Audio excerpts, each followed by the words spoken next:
Good evening friends, आप सभी लोग कैसे हैं? आज की कहानी शुरू करने से पहले मैं आप लोगों से एक रिक्वेस्ट करने जा रही हूँ। यदि आप लोग चाहते हैं कि मैं आपकी किसी कहानी पर वीडियो बनाऊं और उसे पारो स्टोरीज के कलेक्शन में सम्मिलित करूं, तो आप अपनी कहानियां मुझे इंस्टाग्राम और फेसबुक पर भेज सकते हैं। मेरी इंस्टाग्राम और फेसबुक की आईडी के लिए डिस्क्रिप्शन बॉक्स में जाएं और मुझे फॉलो करें। वहां पर आप अपनी कहानियां मुझे डायरेक्ट मैसेज डीएम में भेज सकते हैं। चलो दोस्तों, अब बिना देरी किए आज की कहानी की शुरुआत करते हैं। 16वीं शताब्दी की शुरुआत में गुजरात के एक बड़े भूभाग पर सूर्यवंशी राजा राज करता था। उसका नाम इंद्रसेन था और वह बहुत ही लोभी था। उसकी एक बहुत सुंदर पुत्री थी जिसका नाम मैरीगोल्ड था। इंद्रसेन अपनी पुत्री से बहुत प्रेम करता था, किंतु उससे कहीं अधिक उसे सोने से प्रेम था। उसके खजाने में सोने का अपार भंडार था। ऐसा कहा जाता था कि उतना सोना दुनिया में किसी भी राजा के खजाने में नहीं था। इसके बावजूद भी खजाने में जितना सोना बढ़ता, राजा इंद्रसेन की लालसा उतनी ही बढ़ती जाती थी। उसके दिन का अधिकांश समय खजाने में रखे सोने को गिनने में निकल जाता था। सोने की लालसा में अक्सर वह अपनी पुत्री को अनदेखा कर देता था। हर दिन के साथ उसकी सोने की ललक बढ़ती जा रही थी और अधिक सोना प्राप्त करने के उद्देश्य से उसने एक बार अन्न जल त्याग कर ईश्वर की कठोर उपासना की। उसकी उपासना से प्रसन्न होकर ईश्वर ने उसे दर्शन दिए और मनचाहा वरदान मांगने को कहा। ईश्वर को समक्ष देखकर इंद्रसेन बोला, हे ईश्वर, मुझे वरदान दीजिए कि मैं जिस भी वस्तु को छूऊं वह सोने की बन जाए।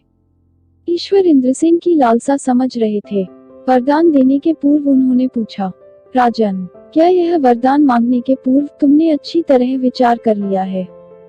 हे ईश्वर, मैं इस विश्व का सबसे धनी राजा बनना चाहता हूँ। मैंने अच्छी तरह सोच लिया है।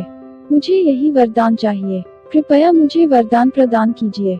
इंद्रसेन ने उत्तर दिया, तथास्तु। मैं तुम्हें वरदान देता हूँ कि कल सूर्य की पहली किरण के साथ तुम जिस भी वस्तु को छुओगे वह सोने की बन जाएगी। यह आशीर्वाद देने के उपरांत ईश्वर अंतर्ध्यान हो गए। राजा इंद्रसेन यह वरदान पाकर खुशी से फूला नहीं समा रहा था। दूसरे दिन सोकर उठने के उपरांत अपनी शक्ति परखने के लिए उसने अपने पलंग को छूकर देखा। वह पलंग सोने का बन गया। इंद्रसेन बहुत खुश हुआ। दिन भर वह सुख दुख खोकर अपने महल की हर चीज को सोने में परिवर्तित करने में लगा रहा। उसे भोजन करने तक का होश न रहा। शाम तक वह थक कर चूर हो चुका था। उसे जोरों की भूख लग आई थी।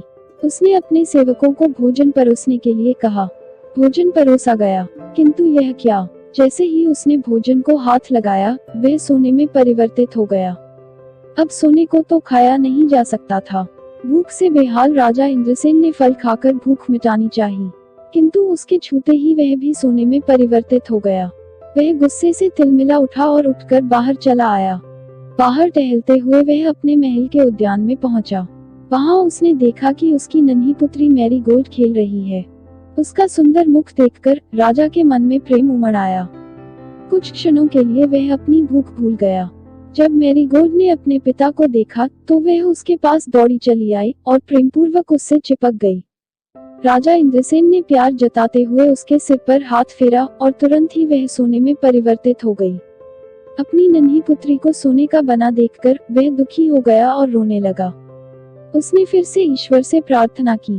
प्रार्थना सुनकर ईश्वर प्रकट हुए और उससे पूछा, राजन, अब क्या हुआ? अब तुम्हें क्या वरदान चाहिए? इंद्रसेन रो रोकर कहने लगा, हे ईश्वर, मुझे क्षमा करें। सोने की लालसा में मेरी बुद्धि भ्रष्ट हो गई थी और मैं यह वरदान मांग बैठा था, किंतु अपनी पुत्री को खोने के बाद अब मेरी आंखें खुल गई हैं। मुझे समझ आ गया है कि हर वस्तु अमूल्य है और उन सब में सबसे अमूल्य है मेरी पुत्री। भगवान, कृपया यह वरदान वापस ले लें और मुझे मेरी पुत्री लौटा दें। अब मैं सोने की लालसा त्याग दूंगा और अपना कोषागार निर्धनों और जरूरतमंदों के लिए खोल दूंगा। ईश्वर ने जब राजा के पछतावे के आंसू देखे तो अपना वरदान वापस ले लिया। दूसरे दिन सूर्य की पहली किरण के साथ सारी वस्तुएं अपने वास्तविक रूप में आने लगी। राजा इंद्रसेन की पुत्री भी अपने वास्तविक स्वरूप में आ गई।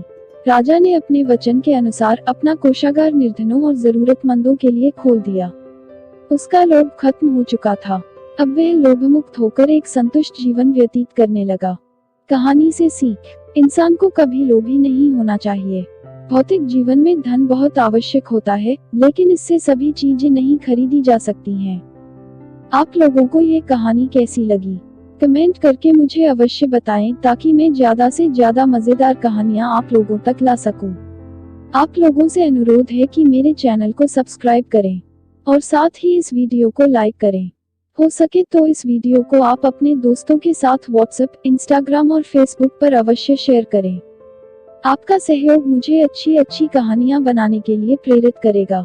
नई कहानियों के नोटिफिकेशन के लिए बेल आइकॉन को जरूर दबाएं। धन्यवाद।